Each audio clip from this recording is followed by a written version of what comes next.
Fala, família do Fogão, tudo bem com vocês? Sejam todos muito bem-vindos, pessoal. Vamos dar uma olhadinha aqui nos comentários aqui do canal Jogo Aberto. Eu vou deixar nos créditos totais ao canal que a gente busca notícias e informações sempre atualizadas do Fogão. Pessoal, Botafogo vence o Atlético Mineiro por 3-1 e conquista a América pela primeira vez. E olha lá ele lá, ó. Arthur Jorge, o cara é impecável. Olha esses comentários aqui de Renata Fã e Denilson Show. Bora acompanhar esse vídeo que está top, que eu separei para vocês. Mas antes, se inscreva no canal, deixa o teu like e, se possível, aquele comentário que é de extrema importância pra gente. Agora, bora comigo acompanhar esse vídeo, pessoal. Que momento. O Botafogo foi construindo essa Libertadores, lapidando a competição. Bonita palavra. Cuidando, bonita, né? Lapidando. Cuidando. Você tá lapidando um monte de coisa em casa também, né? Agora, a construção do Botafogo foi feita com maturidade, passando por grandes adversários, mostrando cenários diferentes, dando repertório para a equipe, consolidando alguns jogadores, um time titular que começou com a estreia e com a estrela de Júnior Santos, que se machuca, dá espaço a outros atletas que chegaram e que brilharam, e com justiça, o Glorioso conquista a sua primeira Libertadores da história e comemora, inclusive aqui no Jogo Aberto. Parabéns, Botafogo. Parabéns. Bom, é um título expressivo ao extremo, o maior da história do Botafogo. Agora vai disputar o Mundial com o Real Madrid, se lá chegar, é o que imaginamos, não é que possa acontecer.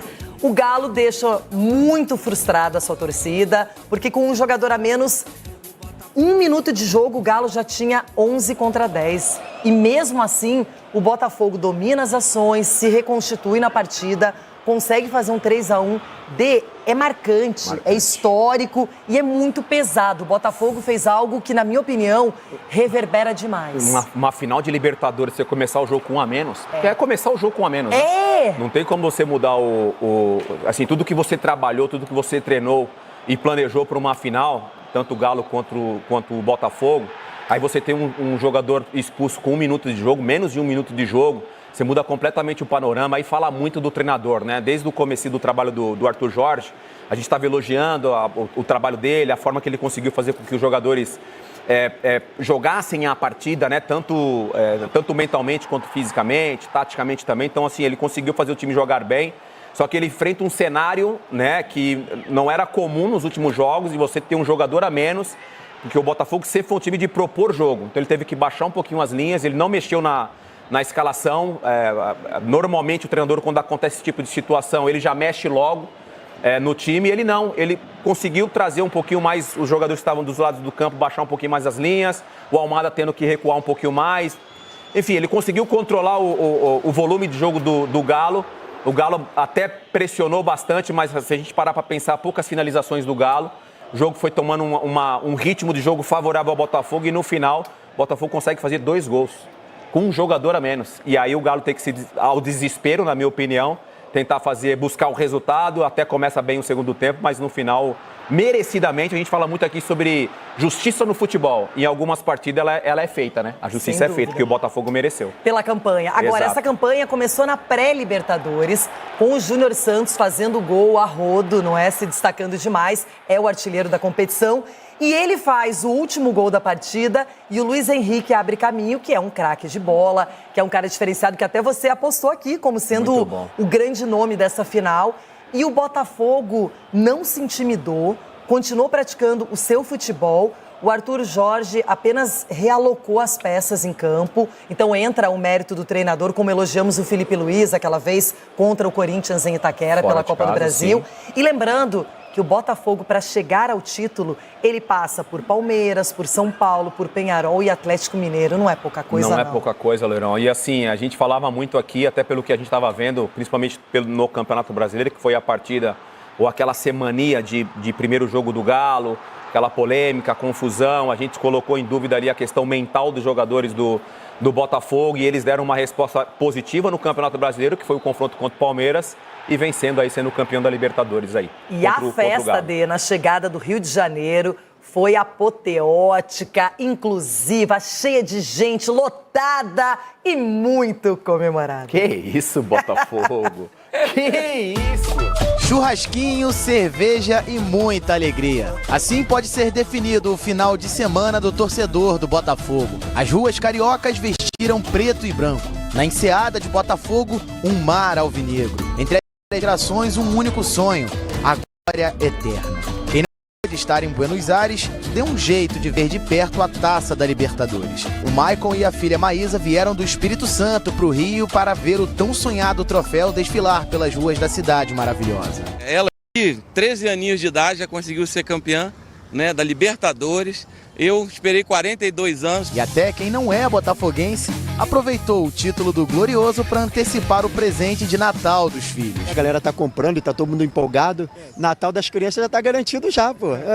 A previsão de chegada do elenco era às 5 da tarde. Às 6h30 acabava a espera. O campeão da América apresentava a taça para a sua torcida. A mostrar a glória eterna para a torcida foi o zagueiro Alexander Barbosa. Logo depois, o restante do elenco campeão do continente se apresentou. E até o Portuga Arthur Jorge deixou a seriedade de lado e foi para a festa.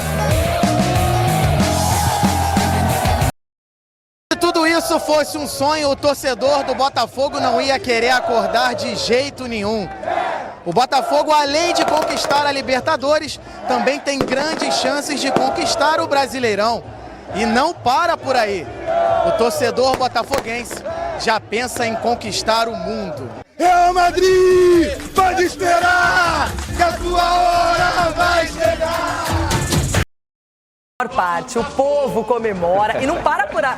As pessoas pensam, nossa, ganhou a Libertadores, comemora um dia. Não, isso é pra vida inteira. Isso aí vai demorar acabar essa comemoração ainda, mas tá chegando o final de ano, eles vão juntar Natal, Ano Novo, vão continuar comemorando e merecidamente. Disputa da Copa Continental também, gente, que é mundial, né? Mas só mudou o nome.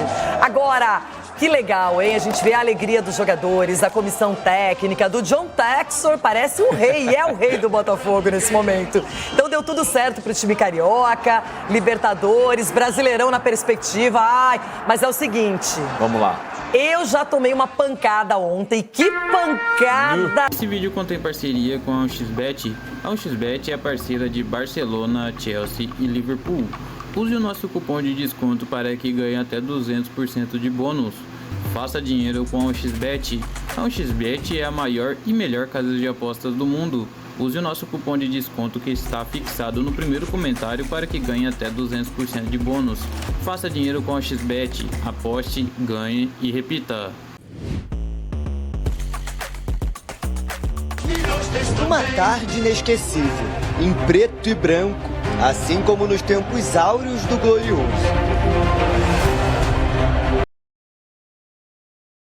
Sentimento inédito que marca a história do clube. Bastante, né? Esse clube merece, nós jogadores merecemos, o torcedor merece. Mas que não poderia ser fácil.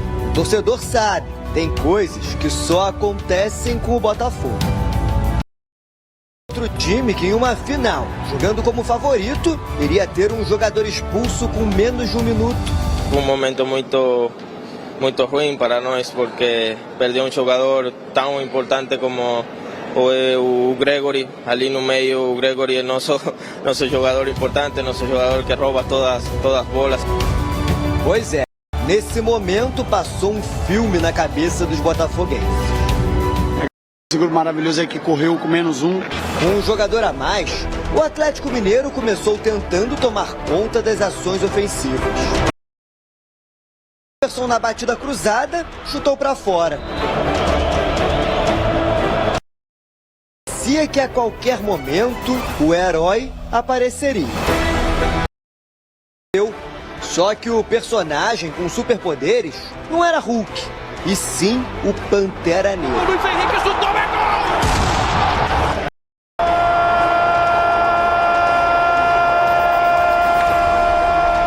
O sentimento ali foi de loucura, só não sei para onde eu corria, não sei para onde eu comemorava.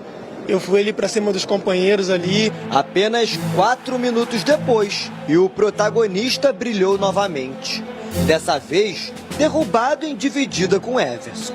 O VAR foi analisado e o pênalti marcado. Nesse momento surge a mística camisa 13. Alex Telles, dono do número mágico, pediu para fazer a cobrança e ampliou. 2-0 Botafogo.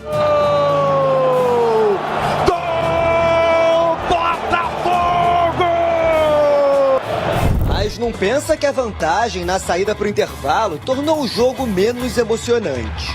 Na volta para o segundo tempo, o Galo descontou. Vargas de cabeça, 2-1.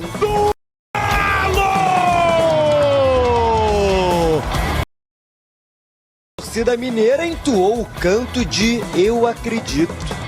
Dentro de campo, Hulk respondia com perigo. Vargas ainda teve 2 chances de conseguir o empate. Primeiro com o passe de Mariano, depois cara a cara com John. Quando o placar já parecia definido, o artilheiro da competição apareceu para incendiar a festa. Para marcar o terceiro do campeão da Copa Libertadores, Júnior Santos. Esse foi o 10º gol de Júnior Santos na competição. Fim de jogo, 3-1 Botafogo. Mas é isso, eu dei minha vida pelo Galo esse ano, né? Mesmo com dor. Era o jogo mais importante da minha vida, por tudo que envolvia. Eu passei a ter um carinho, um respeito enorme pela instituição do Galo, pelo Clube Atlético Mineiro. Nós temos muito de emoção ainda dentro de cada um de nós. Esta foi uma vitória, diria que épica. Provavelmente a vitória mais épica de uma final de Libertadores. O título inédito vem em um momento de reconstrução do clube. Eram 7 anos sem jogar a competição continental. A campanha começou ainda na fase preliminar. Em apenas 3 oportunidades, um time saiu da pré-Libertadores e chegou à final. O Botafogo é o primeiro brasileiro. Muito contente por ser campeão da Libertadores, mas como eu falei, a gente quer ser campeão também do brasileiro e vamos lutar por isso. Tem um mundial, né? Sim, tem um mundial também. Vamos querer lutar também pelo mundial para ser campeão. Das empresas, que foi o que o Arthur Jorge teve que fazer em poucos segundos no começo de jogo. Gestão de crise. A transmissão mostrou, quando o Gregory é expulso, logo depois a nossa transmissão ali, ESPN, mostra o Arthur Jorge reunido com 2 auxiliares no banco, com aquela prancheta, planejando o que nós vamos fazer. Estamos em crise. Na final da Libertadores, com o Gregory expulso, temos o jogo inteiro. Olha aí a imagem. Tá aí a imagem, como eu falei. Isso é gestão de crise. Foi uma gestão de crise de poucos segundos. Eu adorei o termo que é muito usado nas empresas e que o Zupac usou ontem no Sport Center. A gestão de crise, uma das mais rápidas e eficientes da história. O jogo... Falou assim, Marlon Freitas, volta para a linha lá de 5. Luiz Henrique, vai lá para o lado direito e fica a linha de 6 às vezes. Não deixa o Arana jogar, não deixa ninguém aparecer aqui. E acabou. Luiz Henrique, você a partir de agora é 2. Você ataca e você defende, Luiz Henrique. E o Almada fechava do outro lado. O Almada era o Luiz Henrique pela direita e o Almada fechando pela esquerda, ficando só o Savarino com o Igor Jesus um pouquinho mais avançados, mas não tanto, dentro da intermediária ainda de defesa do Botafogo. Na verdade, essa gestão de crise, ela levou 4 minutos, que foi o tempo, entre a expulsão e o reinício do jogo. O jogo eu exagerei, falei alguns segundos. Alguns minutos. Mas isso ali é poucos segundos ali para que eles decidissem e depois convocassem os jogadores e transmitissem a eles a orientação. E foi perfeito, foi perfeito. Você resumiu bem, o professor também. Ele confiou no taco do seu time. Eu acho, Abel, que obviamente a vitória sobre o Palmeiras foi muito importante, muito importante. Claro, deu confiança. Para o time chegar com muita confiança e acreditar no seu futebol. E o Botafogo acreditou no seu futebol, quando não tirou nenhum jogador para botar mais um volante. Ele falou, é claro que eu tinha a opção do Danilo, ele falou isso na coletiva. O Danilo Barbosa estava ali prontinho para entrar. Se eu sentisse que a coisa não deu certo, eu ia colocar o Danilo. Mas, realmente, qual é a grande virtude? Numa rara situação em que o Botafogo teve a condição de ir para o ataque e trocar passes no ataque, ele foi lá e fez o gol. Porque ele manteve esses jogadores de alta qualidade técnica. Então, o Almada foi fundamental no lance do gol do Luiz Henrique, que abre o placar, porque ele e o Marlon Freitas de bola, né? Trabalham a bola ali com troca de passes, depois ele conduz a bola até a área, porque acho que a maior virtude do Almada é como ele consegue ter a bola presa no pé dele, né? Ele conduz e aí dá no Luiz Henrique, depois a bola volta para o Matheus, para o Marlon e Freitas, tem o chute e ainda tem outra interferência do Almada no lance, que ele chuta, a bola bate do zagueiro e volta para o Luiz Henrique, que naquele momento estava pela esquerda, né? Você só consegue isso com muita gente na área. E se com aquela gente história boa. de 2 linhas de 4 e um solitário ali, não tinha feito isso nunca. Mas foi uma rara chegada do Botafogo em grupo ao ataque, esse lance que nós estamos vendo aí. Depois o gol já não é, o segundo gol do pênalti já não é, um lançamento para o Luiz Henrique, já é uma jogada de velocidade mesmo. Nem lembro quem lançou. Nem apareceu na transmissão isso, né? Porque estava mostrando o replay de alguma outra coisa. Quando a gente viu o lance, já estava no lance do pênalti ali, né? Já estava na dividida dele com o Everson e o Arana. Mas é fundamental isso, porque faltou, não sei exatamente se visão de jogo, mas faltou ousadia, para mim, para o Milito. Cara, você... Porque devia ter tirado um zagueiro ali. Claro. Colocado mais alguém. Foi o que ele fez no intervalo. Exatamente. Ele esperou um intervalo para jogar o time dele para frente. Deu tempo. Mas aí já estava 2-0. Já estava 2-0, já estava correndo atrás do prejuízo. Porque com 10 minutos, ele olhou para o Botafogo, entendeu que o Botafogo estava recuado lá atrás, baixou suas linhas, trouxe o Marlon Freitas para ser mais um terceiro zagueiro. E você tinha 3 zagueiros para marcar quem? Ninguém. Tinha um atacante ali, um pouco mais avançado, o Igor Jesus, mas assim, poucas vezes o Botafogo saía. Então o que ele deveria ter feito? Na minha opinião. Tirado o Leão. Tirado o Leão, como tirou no intervalo, botou o Vargas. Para mim, um outro erro do Milito, ele não ter levado em consideração o Alisson, que é um jogador jovem, de velocidade, de habilidade, que chega forte no ataque para abrir o campo. Quando você tem uma defesa muito fechada assim, você tem que abrir o campo. E o Scarpa, na direita, como ele é canhoto, ele tende a trazer a bola para o meio. Então ele poderia trazer o Scarpa mais para o meio e botar aberto na direita o Alisson. E o jogo terminou, o Alisson não entrou, entraram outros jogadores. Achei muito boa e acertada e funcionou a entrada do Mariano no lugar do Lianco, porque o Mariano dali jogou muito bem, fez um grande segundo tempo. Já jogado muito bem no empate pelo Brasileiro também.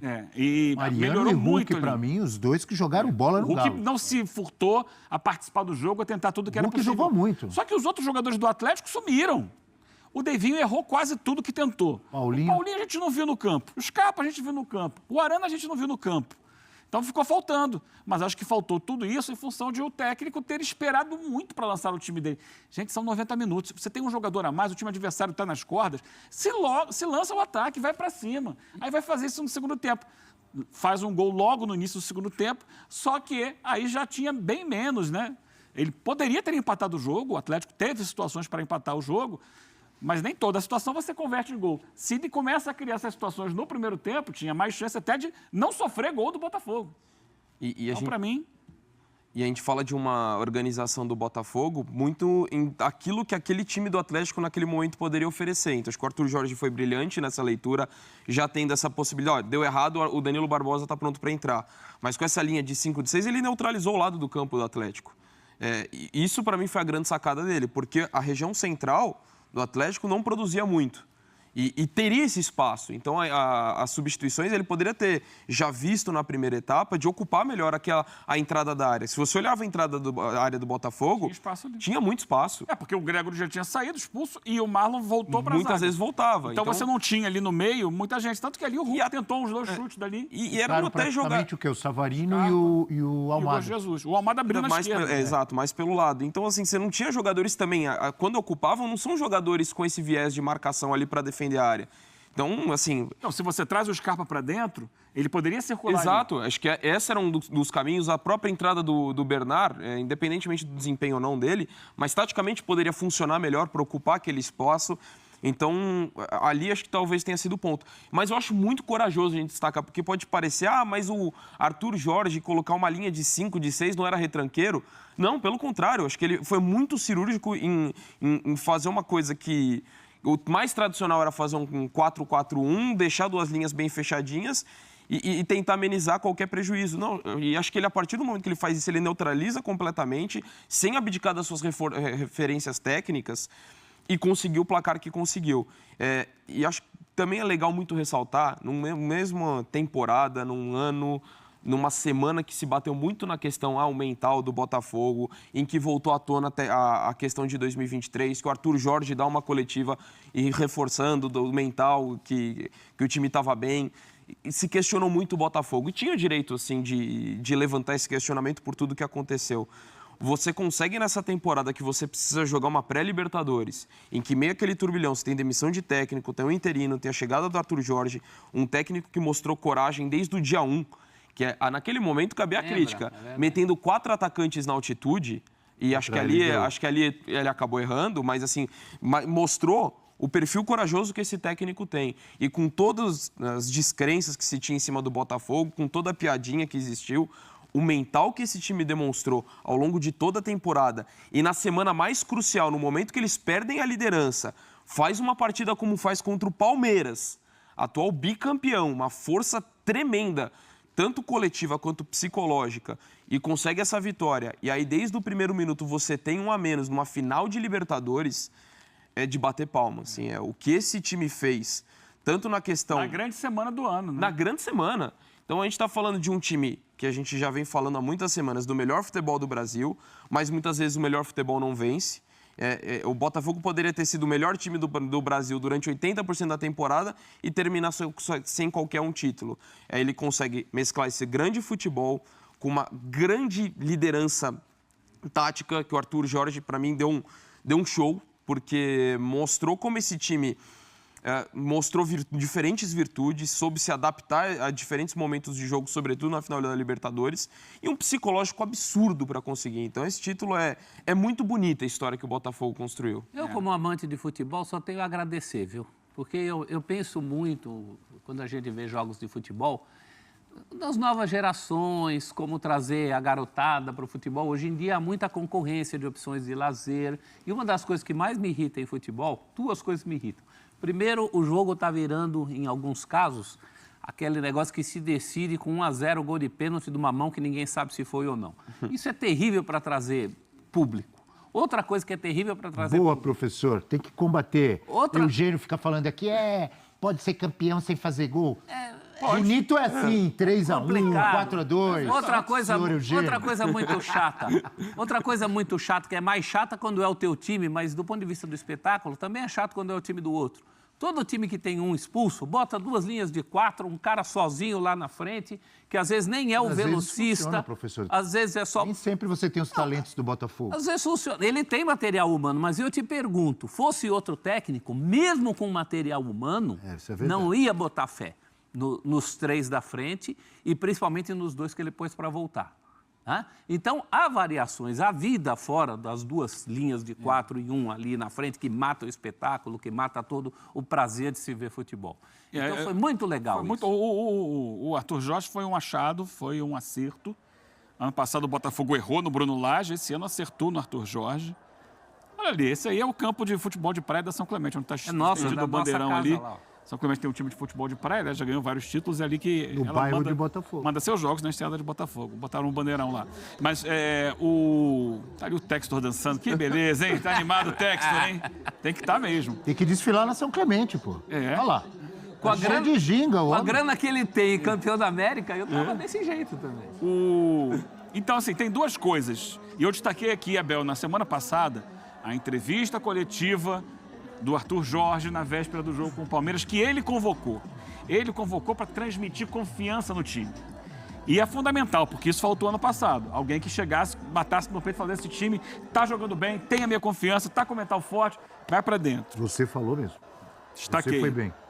Não, foi bem o Arthur Jorge. É isso aí. Porque ele aproveitou o momento, na prévia da semana decisiva, o ano do Botafogo estava em jogo ali, e ele foi lá e apareceu, deu a cara, matou no peito e conseguiu fazer o time chegar forte no aspecto mental. Claro que não só ele, mas eu acho que aquilo ali foi importante para esses 2 jogos. E além disso, vamos entender, o Botafogo ele vinha tropeçando, né, uma sequência de empates contra equipes que jogavam recuadas.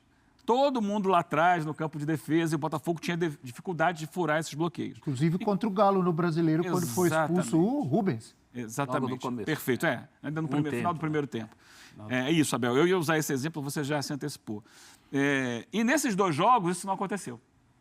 O Palmeiras foi para cima, aliás, o Palmeiras contra o Botafogo ali nos 15, 20 primeiros minutos, teve várias chances de gol, poderia ter saído na frente, não saiu. E aí o Botafogo soube explorar um Palmeiras que não estava jogando lá atrás. E aí ganhou o jogo com todos os méritos, que é o jogo jogado, é o jogo grande, é o time grande que não vai ficar trancado, foi para cima. E sábado foi a mesma coisa. A expulsão do Gregory logo no início forçou o Botafogo a recuar e trouxe o Atlético. Porque a gente sabia que o Atlético ia jogar recuado. Só que não deu nem tempo do Atlético recuar. E aí o Atlético foi obrigado a não recuar. O Atlético foi obrigado... Moralmente, né? A se lançar ao ataque e o Botafogo... Aí ele que teve que recuar e soube explorar os espaços que o Atlético dava e com muito mérito, com muita qualidade. Então, assim, o desenho dos jogos, né, e as circunstâncias... É óbvio que foi ruim para o Botafogo o Gregory sair, mas, ao mesmo tempo, ele forçou o Atlético a abandonar aquele plano que ele tinha de jogar na defesa, de jogar retrancado e atrair o Botafogo para ele jogar no contra-ataque. E o jogo acabou mudando em função dessa expulsão do Gregory logo no início. O Botafogo soube lidar com isso de maneira maravilhosa, no plano tático, no plano mental, e ganhou o título com muito mérito. Pessoal, vamos aqui repercutir mais uma notícia que eu separei para vocês. Pessoal, conheça aí o Pachuca, rival do Botafogo na Copa Intercontinental. O antigo Mundial de Clubes, né, pessoal? Porque a conquista aí da Libertadores da América aí, no último sábado, o Botafogo assegurou sua participação na Copa Intercontinental de 2024. Seu primeiro adversário na competição será o Pachuca do México, que se garantiu ali no torneio por ter vencido ali a Liga dos Campeões da CONCACAF. Este foi o 6º título do Pachuca na competição. Desta vez a conquista veio de maneira invicta ao bater o Columbus Crew dos Estados Unidos por 3-0 na grande decisão, que foi disputada no dia 1º de junho deste ano. Apesar do título expressivo no meio de 2024, a equipe mexicana enfrenta aí um momento de crise. O Pachuca terminou a fase de classificatória do Campeonato Mexicano em 16º lugar, tendo vencido apenas 3 jogos em 17 partidas e não conseguiu a classificação para a próxima fase da competição. Por ter ficado fora da fase eliminatória, a próxima partida do Pachuca será justamente contra o Botafogo. A equipe do México está tendo muito tempo de preparação para o jogo contra os brasileiros, já que seu último compromisso foi no dia 9 de novembro. O Pachuca é treinado pelo uruguaio Guillermo Almada, que tem ali seu principal jogador, o centroavante Salomón Rondón, de 35 anos. Inclusive, ele e Savarino, meia do Botafogo, são companheiros de seleção da Venezuela. O time mexicano está prestes a ganhar o reforço de um rosto conhecido do futebol brasileiro. Trata-se do zagueiro Eduardo Bauerman, ex-Santos e Internacional, que recentemente cumpriu ali um ano de suspensão do futebol por ter se envolvido em esquema de apostas. Inclusive, o atleta já se despediu do Everton, do Chile, o clube que estava ali defendendo. Ele deve ser anunciado pelo Pachuca nos próximos dias. A partida entre Botafogo e Pachuca é válida pela quarta de final da Copa Intercontinental e está marcada ali para acontecer no dia 11 de dezembro às 14 horas, horário de Brasília, no estádio 974 de Doha, do Catar. Antes disso, o Glorioso tem mais 2 compromissos pelo Campeonato Brasileiro e tem grandes chances ali de sair campeão da Liga Nacional também. Caso passe ali pelo Pachuca, o Botafogo enfrentará na semifinal o Al-Ahly do Egito. O vencedor do duelo eliminatório enfrentará na grande final o Real Madrid. Pessoal, o Real Madrid, a sua hora vai chegar ainda na final aí do Intercontinental de Clube, né? Não é mais mundial, né? Então é isso, pessoal, queria trazer para vocês. Se você chegou até aqui, deixe seu comentário. Se ainda não deixou seu like durante o vídeo, deixe seu like, que nos ajuda muito aí na plataforma, no engajamento do vídeo também. E se ainda não é inscrito, pessoal, se inscreva no canal, dá aquela moralzinha pra gente, se inscreva no canal, acione aquele sininho de notificações, porque assim que a gente postar algum conteúdo, algum vídeo, você já fica sempre atualizado de tudo que acontece com o Fogão. Então é isso, fique com Deus e até a próxima notícia. Valeu, pessoal!